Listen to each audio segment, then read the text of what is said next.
Hi, and welcome back to Reflect Forward. I'm your host, Carrie Siggins, and I'm so glad you're here today. So, my son used to race BMX. He was awesome at BMX. He started when he was 3 or 4 and just practiced and practiced and practiced and really excelled. And in fact, a couple of years won state champion. And last summer, he decided that that was going to be enough. So, because he had excelled so much, when he got put onto the BMX team, he was put with the older kids to practice with the older kids on the team. And they picked on him. He was 8 at the time, and the next youngest kid, I think, was maybe 13. And my son Jack really was trying hard to, be able to run with the big boys and trying hard to fit in. And he's such a mature kid and was such a great BMXer that I think those older kids forgot that he was only 8 years old. And so they teased him and they picked on him and kind of bullied him a little bit. And he didn't tell me any of this last summer, but I could tell that he was losing motivation at BMX. So I went and talked to the coach one day and he said, "Yeah, I don't know what's going on with Jack. I think that he's just getting lazy."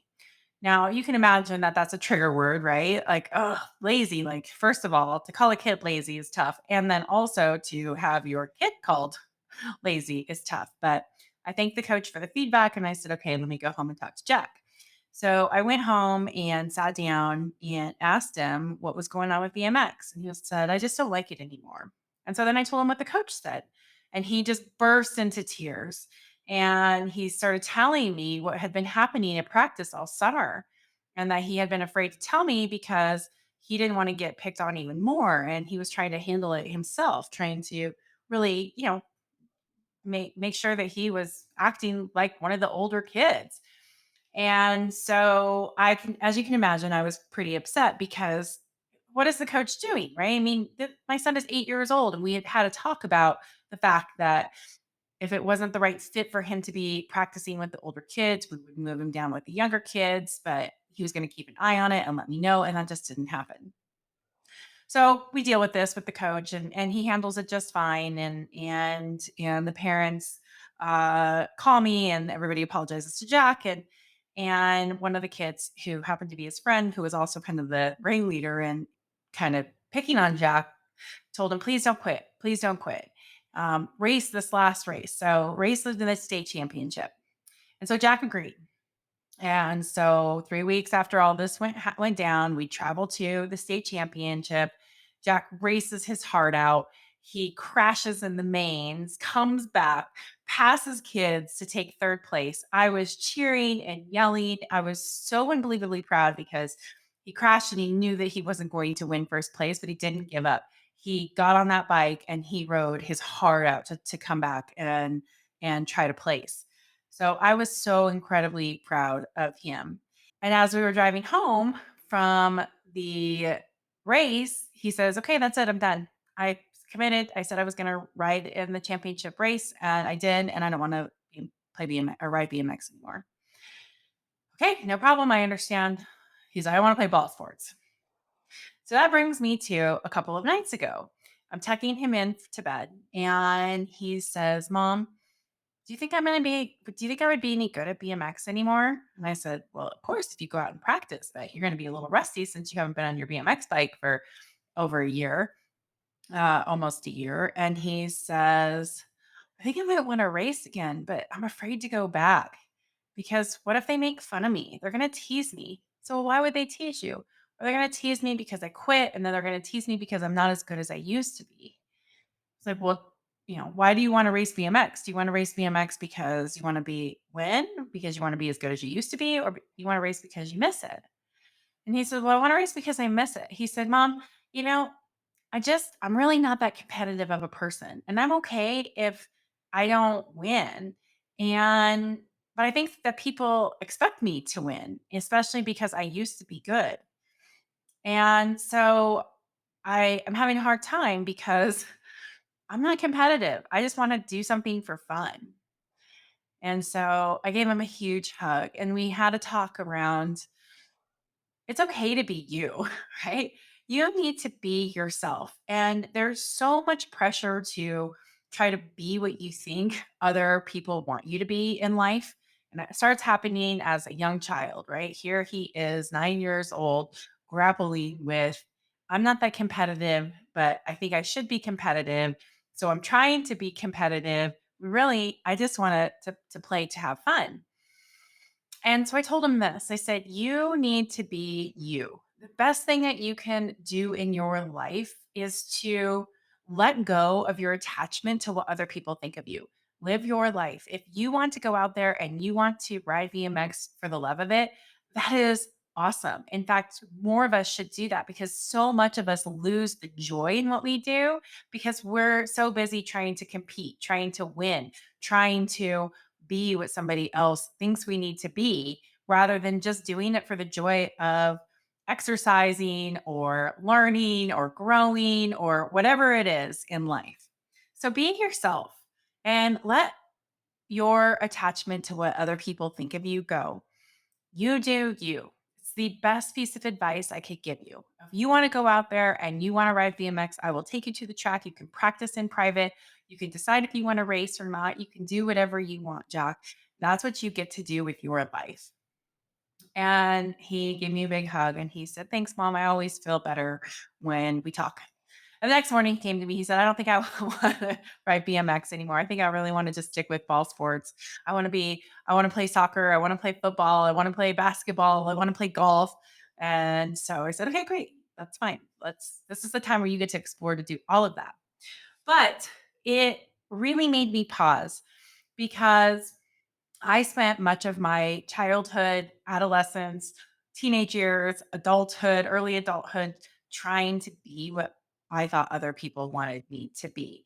And it was really destructive. It took me a long time to figure out who I was as a person, who I was as a leader, and truly be authentic in what I wanted and learn how to say no, learn how to say, I'm okay with not being good at that.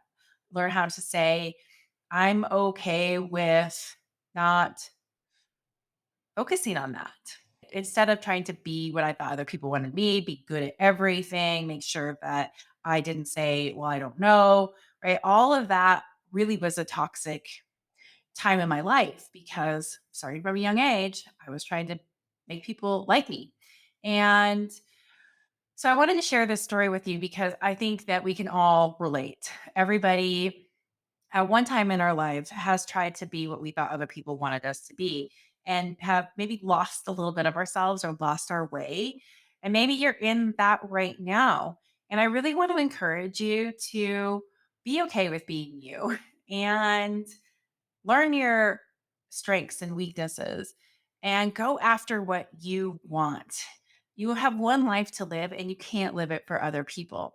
And so this was such a great story and it moved me and it resonated with me because, well, I lived that life for so long. And even now, as a well established adult, about to be 44, and a established leader who has found her way, I still find myself sometimes going like, oh, I wonder what people are going to think when I do this. And, should I make this decision? What is this going to look like? What is this perception going to be of me? And I'm much more capable of moving through that now because I can say, I'm going to stay true to myself. I know what I want. I can say no to these things that are outside the realm of what I want. But it took a long time to get there. So you do you. Live your life and let go of your attachment to what other people think of you. And I know it's not easy. What I had to do to get through those dark moments when I was so worried about what people thought is always stay focused on my vision for myself. Always stay focused on my guiding light. This is the kind of person I want to become. This is what I want to do with my life.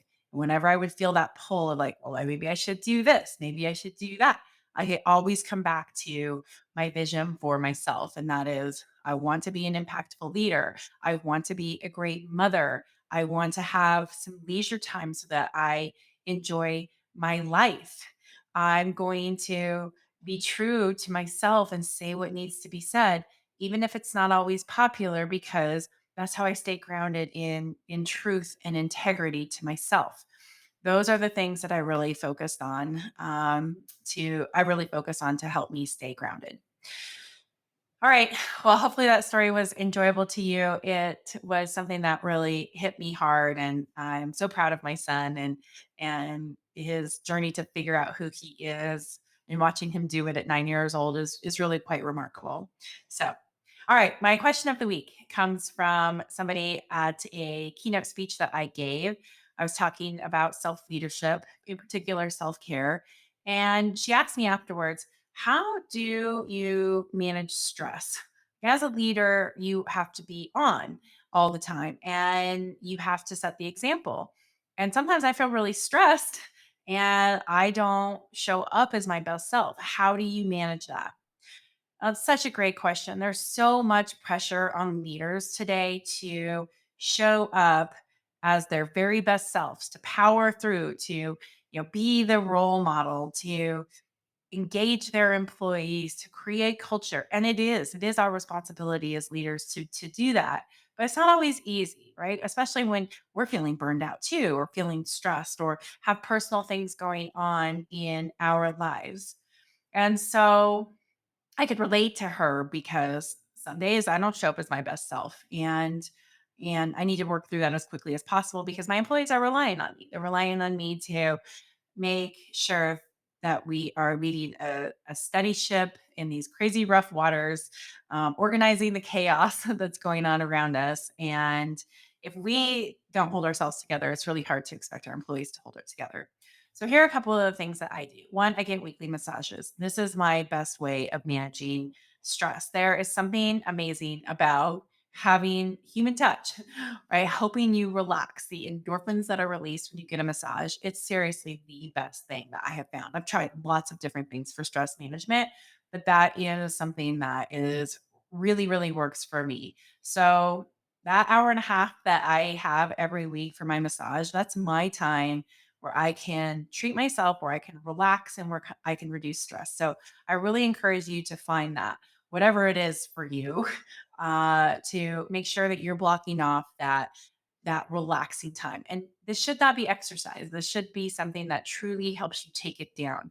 I am a huge believer in exercise for stress relief too, but that only sometimes can increase like the output that you're giving, right? Whereas a massage or meditation or acupuncture or something like that that really can help you bring it down is important.